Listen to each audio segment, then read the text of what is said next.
दोस्तों नमस्कार। उत्तर प्रदेश के राजनीति के अंदर घटनाक्रम बहुत ही तेज़ी से बदल रहा है और इस पूरे जो घटनाक्रम जो पॉलिटिकल डेवलपमेंट अभी चल रहा है उत्तर प्रदेश के अंदर, उसके केंद्र में कहीं ना कहीं अखिलेश यादव है। उन्हीं के इर्द गिर्द ये सारी चीज़ें घटित हो रही है। तो उसमें से एक एक चीज़ को हम लोग इस वीडियो के माध्यम से समझने की कोशिश करेंगे कि आखिर हो क्या रहा है और इसके लिए किस तरीके से अखिलेश यादव जिम्मेदार है। और कहीं ऐसा तो नहीं कि ये खुद जो है अपनी नुकसान कर रहे हैं। दरअसल शुरुआत करते हैं राहुल गांधी के भारत जोड़ो न्याय यात्रा से, जो कि इस वक्त जो है उत्तर प्रदेश के अंदर है। और उत्तर प्रदेश आपको पता है कि वहाँ पर लोकसभा की 80 सीटें हैं। कितना महत्व लगता है लोकसभा 2024 के चुनाव के लिए, ये किसी से छुपा हुआ नहीं है। उत्तर प्रदेश के अंदर जब से राहुल गांधी की जो भारत जोड़ो न्याय यात्रा है वो प्रवेश की है चंदौली से, तब से लेकर के अभी तक इसको अपार जन समर्थन मिल रहा है। काफ़ी मतलब एक जन सैलाब जो है उमड़ रहा है राहुल गांधी के आसपास जहाँ भी जा रहे हैं। और राहुल गांधी लोगों से बहुत ही आक्रामक होकर के उनकी बातों को सुन रहे हैं और उनको समझाने की कोशिश कर रहे हैं। इतनी आक्रामकता जो है, इतना एग्रेसिवनेस जो है वो राहुल गांधी के वक्तव्य में, स्पीचेज में अभी तक नहीं देखा गया था जितना कि उत्तर प्रदेश के अंदर देखा जा रहा है। चाहे वो उत्तर प्रदेश के अंदर पेपर लीक का मामला हो, जो स्टूडेंट्स हैं, जो परीक्षार्थी हैं, उनको अपने जीप पर बैठा करके वो उनसे बात करते हैं, उसको समझने की कोशिश करते हैं और फिर उसको समझाने की भी कोशिश करते हैं। दूसरी तरफ जाति जनगणना को लेकर के लोगों को किस तरीके से समझा रहे हैं कि ये देश के लिए कितना ज़रूरी है। सभी चीज़ें जो चल रही है और सचमुच में बहुत ही ज़बरदस्त तरीके से लोगों का जन समर्थन मिल रहा है। पल्लवी पटेल जो कि अपना दल पार्टी के लीडर है, उन्होंने खुले तौर पर राहुल गांधी की इस यात्रा का और राहुल गांधी को सपोर्ट किया है लोकसभा 2024 के चुनाव के लिए।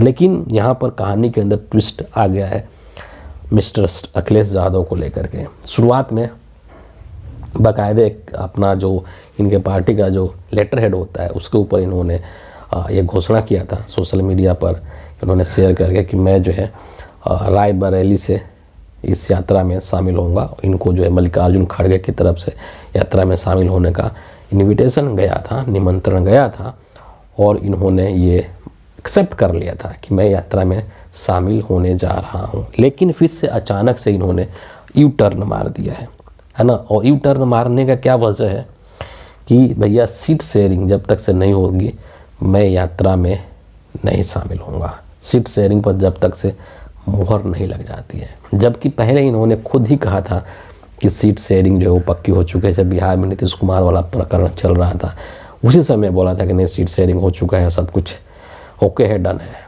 लेकिन फिर दोबारा से जो है ये अब अपना यू टर्न मार रहे हैं कि भी सीट शेयरिंग पर 15 सीटों का ऑफर इन्होंने शायद दिया है कांग्रेस को कि 15 सीट से हम ज़्यादा नहीं देंगे और इन्होंने अपना लिस्ट भी उम्मीदवारों का निकाल दिया है। तो कहीं ना कहीं इस चीज़ को लेकर के ये कहा जा रहा है, जो राजनीतिक जानकार हैं, जो अंदर की खबर रखते हैं, कि अखिलेश यादव को ये सब चीज़ें अभी नहीं करनी चाहिए थी। और पल्लवी पटेल के आने से अखिलेश यादव कहीं ना कहीं नाराज चल रहे हैं, या ये भी आरोप लगा रहे हैं कि जो कांग्रेस के लोग हैं वो हमारे समाजवादी पार्टी के कुछ नेताओं को अपने पार्टी में शामिल कराना चाहते हैं। कई तरह की चीज़ें जो है वो निकल करके सामने आ रही हैं। लेकिन आप एक चीज़ देखिए, पूरा सिस्टमेटिक तरीके से आप देखिए, यहाँ पर कई सारे एग्जाम्पल्स मैं आपको देने जा रहा हूँ। सबसे पहले इनके जो महासचिव थे समाजवादी पार्टी के स्वामी प्रसाद मौर्य, इन्होंने पार्टी से इस्तीफा दे दिया है। समाजवादी पार्टी से इस्तीफा दे दें क्योंकि ये बोल रहे थे कि सैद्धांतिक तरीके विचारधारा के आधार पर मैं इस्तीफा दे रहा हूँ और मुझे वो चीज़ नहीं मिल रहा था, वो महत्व नहीं मिल रहा था जो कि मुझे मिलना चाहिए था एक महासचिव के तौर पर, और इसीलिए मैं समाजवादी पार्टी अखिलेश यादव को छोड़ रहा हूँ और संभवतः ये अगले 2-3 दिनों के अंदर अंदर अपनी नई पार्टी बना सकते हैं, गठन कर सकते हैं। स्वामी प्रसाद मौर्य का जाना इनके पार्टी से अखिलेश यादव के लिए नुकसानदायक हो सकता है। दूसरी तरफ सलीम शेरवानी जो कि समाजवादी पार्टी के बहुत कद्दावर नेता माने जाते रहे हैं, मुस्लिम समुदाय को रिप्रेजेंट करते हैं, प्रेजेंट करते हैं। और इन्होंने जो है समाजवादी पार्टी से अपना इस्तीफा दे दिया है। समाजवादी जब राज्यसभा चुनाव के लिए जब समाजवादी पार्टी ने अपने उम्मीदवारों की घोषणा कर दी तो उसके बाद जो है ये बहुत नाराज़ हो गए अखिलेश यादव से, और इन्होंने अखिलेश यादव के ऊपर आरोप लगाया कि अखिलेश यादव पीडीए की तो बात करते हैं, पीडीए, आजकल अखिलेश यादव पीडीए की बात करते हैं। आप अक्सर सुनते होंगे उनके भाषणों में कि पीडीए मतलब पिछड़ा, दलित और अल्पसंख्यक। तो जो सलीम शेरवानी साहब है, इन्होंने ये आरोप लगाया कि अखिलेश यादव बात तो करते हैं पीडीए की, लेकिन जब इसको कार्यान्वित करने की बात आती है तो फिर ये उस पर अमल नहीं करते हैं, सिर्फ बातें करते हैं।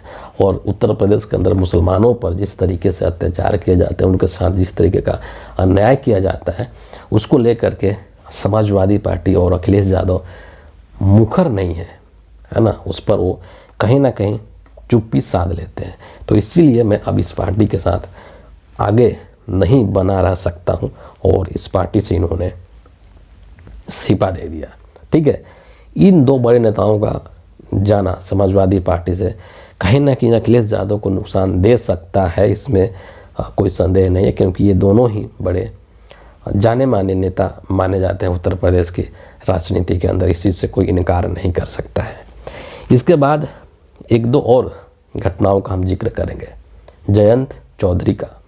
जयंत चौधरी ने जब समाजवादी पार्टी के साथ गठबंधन को, इंडिया अलायंस के साथ गठबंधन को जब तोड़ दिया और बीजेपी के साथ चले गए, तो उस चीज़ की काफ़ी आलोचना की गई, और आलोचना होनी भी चाहिए, क्योंकि कहीं ना कहीं जयंत चौधरी ने अपने विचारधारा से समझौता कर लिया। जयंत चौधरी की जो राजनीति है वो किसान राजनीति है, और किसानों की क्या दुर्दशा है विदेश में वो सभी को पता है। तो कहीं ना कहीं उन्होंने उस चीज़ को समझौता कर लिया, तो उसकी आलोचना होनी चाहिए। लेकिन इसका दूसरा एक पक्ष भी है ना, हर सिक्के के दो पहलू होते हैं। इसका दूसरा पहलू ये है कि जयंत चौधरी को जो 7 सीटें अखिलेश यादव ने ऑफ़र किया था, एक चीज़ और मैं यहाँ पर बता देना चाहता हूँ, क्लियर करना चाहता हूँ कि जब इंडिया अलायंस बना था तो अखिलेश यादव ही संभवतः वह व्यक्ति थे जिन्होंने ये कहा था कि जिस स्टेट के अंदर जो पार्टी ज़्यादा मजबूत है, सीट शेयरिंग को लेकर के वही डिसीजन लगी और उसी के फैसले, मतलब वो फ्रंट फुट पर रहेगी, है ना, ज़्यादा जो डिसीजन है उसी के द्वारा लिए जाएंगे। इसलिए उत्तर प्रदेश के अंदर अखिलेश यादव जो लीड रोल में है। तो अखिलेश यादव ने जयंत चौधरी को यद्यपि 7 सीटें तो दे दी थी, लेकिन उसमें से 4 सीटें ऐसी थी, 4 सीटों का अगर मैं आपको नाम बताऊं तो मुजफ्फरपुर, बिजनौर, कैराना और मथुरा, ये जो 4 सीटें थी, इस पर अखिलेश यादव ये चाहते थे कि मेरे पार्टी के लोग चुनाव लड़े, मेरे उम्मीदवार चुनाव लड़े, मतलब सीट तो हम आपको दे रहे हैं लेकिन उसमें से 4 पे मेरा उम्मीदवार लड़ेगा। तो ये चीज़ तो किसी को भी मतलब पसंद नहीं आएगी, कोई भी इस चीज़ को स्वीकार नहीं करेगा।